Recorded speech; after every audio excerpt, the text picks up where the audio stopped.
خیلی ممنون. گزارش بازی با هم دیگه دیدیم. اگه ممکن در مورد بازی حساس یه توضیح بدین، اینکه واقعا چی شد که شما این bازی رو بردین؟ Sen Evet. Biz oyuncularımız 10 oyuncu var. بله میگن که ما 10 نفره بازی میکردیم و بله تیم حریف توجیه نبودن و فکر میکردن که بازی در واقع نه 80 دقیقه است. میگن اصلا بازی فوتبال 80 دقیقه است. بعد پایان این 80 دقیقه بازیکن‌ها شروع کردن به شادی کردن و حرکات بله منشوری انجام دادن و اینا و مربیشون هم برگشت سمت مردم و شروع کرد دست تکون دادن و لبخند زدن. صحنه رو که همه دیدن، فقط یه توضیح بدین که چی شد. یه دفعه مثلا بازی دویچ باختر رو 3-2 کردید. این توضیح رو Evet. O zamanki onlar akılları başka yere gitti. بله میگن وقتی حواسشون خوب پرت شد Birinci golü biz zırp attık. گل اول زارت زدیم ما. Evladım söyledim zirp. Evet. بله. زیرپ گل اولو زدیم. شد 2-1. İkinci golü zurp attık. گل دومم زورپ درسته؟ زورپ evet. Üçüncü golü zarıt attık. گل سومم زارت زدیم که در واقع تو زمان ما همون زارت و زورته. بله. و بعد Onlar ki sonra sevgilim ki oyuncular hamısı geldi. بعد میگن این بازی یه چیزی شبیه معجزه بود، مثل در واقع رمان‌های تخیلی داستانی مادر بزرگم بود. بله مادر بزرگ شما یعنی؟ نه مادر بزرگ ایشون. خیلی ممنون. می‌خواستم اگه ممکنه ازش سوال کنید چه برنامه‌ای برای تیمتون در ادامه فصل دارن؟ اونا اگه ممکنه سوال کنید ببینید. Biz adım yukarıya gitmek için çalışırız.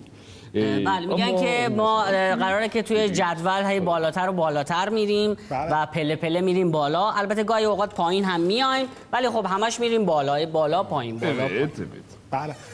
خدمتتون عرض کنم که یه انتقادی که از در واقع سیستم تیمتون میشه اینه که یا شما خیلی گل میخورید یا خیلی گل میزنید. حالا تو همکاران ما از آموزش‌هایی که جناب آقای افندی داده به بازیکناش یه گزارش تهیه کردن. اگه آماده شین گزارش با هم دیگه ببینیم بعد در خدمت شما هستیم. گل پیشیم. Oyun çok gitmeli olsa. میگن شما اگه بخواین گل بزنین باید برین جلو. خب دروازه‌بان هم میندازه از این کنار میره که تابلو نباشه. اینجوری امکانی که گل بزنین زیاده. ولی اگر هم گل نزدین چی میشه؟ ضد حمله میخوریم. اگر ضد حمله خوردیم به هیچ وجه عقب بر نمیگردید، همونجا میمونید که چی بشه؟ بازی دوباره شروع بشه. چون با این دروازه‌بانی که ما داریم احتمال گل خوردن خیلی زیاده. آقا این شکلی ما 10 تا گل میخوریم قربانه. Evet. Şimdi burada her kim fikir eli ki 80 dakika میگن چون اینا میدونن فکر میکنن بازی فوتبال 80 دقیقه است، شما اصلا نگران نباشید. اگه 10 نفرم شدین یه نفرتون هم اخراج شد اصلا نگران نباشید، چون تو اون 10 دقیقه آخر جبران میکنید. گلای خورده رو جبران میکنید تو 10 دقیقه آخر. Şimdi reklamlar. با توجه به اینکه ماهیت برنامه ما در واقع شفاف سازیه، اگه ممکنه از جناب آقای افندی سوال کنی که مبلغ قراردادشون چقدر بوده؟ kaç para? Evet. Ben sizle program için bir şarkı söyleyeceğim ki diz gibi şarkı söyleyeyim. Siz Evet. çok güzel. میگن که به افتخار برنامه‌تون می‌خواستن یک آواز محلی بخونن اگه اشکال نداره. آواز که آخه اینجا جاش نیست. من فکر می‌کنم منظورم بعد رسوندم خدمتتون. چقدر گرفتم واسه این فصل؟ اینو میشه بگین؟ kaç para? Evet. Ben söylüyorum. میخوام بخونم. Ay bu akşam ölürüm beni kimse tutamaz, sen beni tutamazsın, yıldızlar tutamaz. Bir uçurum gibi düşerim gözlerin beni tutamaz. Bu akşam ölürüm beni kimse tutamaz, sen yolla şoför yolla, ne bekliyorsun?